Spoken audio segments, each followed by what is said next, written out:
मैं उनके लिए एक लाइन बोलता हूँ, पूरा गीत में एक लाइन कि दूर रहना कोई कमाल नहीं, पास आओ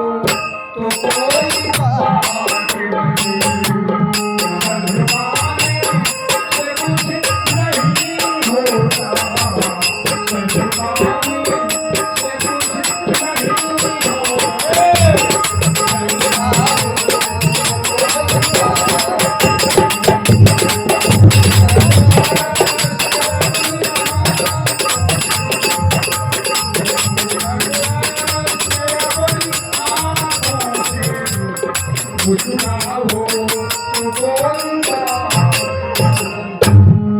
अभी भी मैंने